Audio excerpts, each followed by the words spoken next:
हिंदुओं को जो है ना नागरिकता मिलता, लेकिन आप उन हजारों हिंदुओं के दुश्मन हैं। साथियों, आपके विधानसभा क्षेत्र में, आपके क्षेत्र में आएंगे, आपको ध्यान में रखना होगा कि कौन आपका विरोधी है।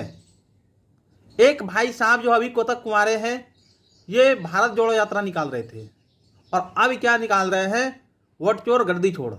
तो मैं इसे बता देना चाहता हूं कि भाइयों, वोट चोरी का तो इल्जाम जो है ना, या आरोप सबसे पहले आपके ही ऊपर लगा हुआ है।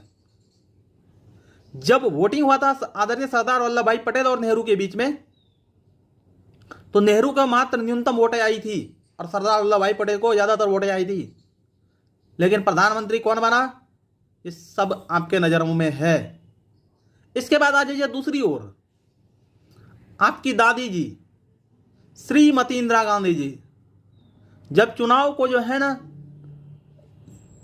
इलाहाबाद हाई कोर्ट ने आरोप लगा दिया कि आपने जो है ना चुनाव को डिस्टर्ब करके जीता है, तो उन्होंने क्या किया, आपातकालीन को लगा दिया।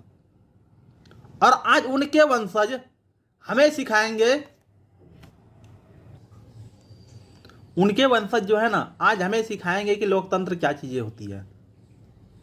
और आप बातें करते हैं संविधान बदलने की, तो आप लोगों को बता देना चाहता हूं, आप जो है ना अभी इंटरनेट के माध्यमों से सर्च कर लीजिएगा कि उन कांग्रेस के जमाने में या कांग्रेस के शासन काल में कितनी बार संविधान के ऊपर जो है ना संशोधन किया गया था और कितनी अच्छी कार्यों के लिए संशोधन किया गया था।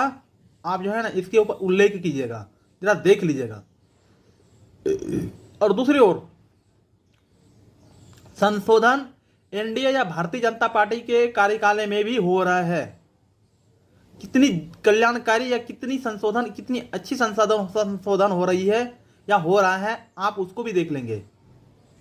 इनका मकसद जो है ना किसी पर्टिकुलर पार्टी को, किसी पर्टिकुलर व्यक्ति को, किसी पर्टिकुलर लोगों को ही जो है ना इनकम पहुंचाना होता है, फायदा पहुंचाना होता है या लाभकारी कार्य करते हैं।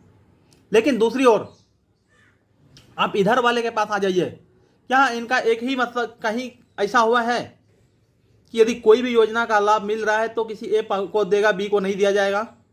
ऐसा आपने सुना है? तो फिर किस बातों की संविधान खतरे में आ रहा है भाई, मुझे ये बता दे। अरे आप देश को बता देना किस बातों की संविधान खतरे में आ रही है।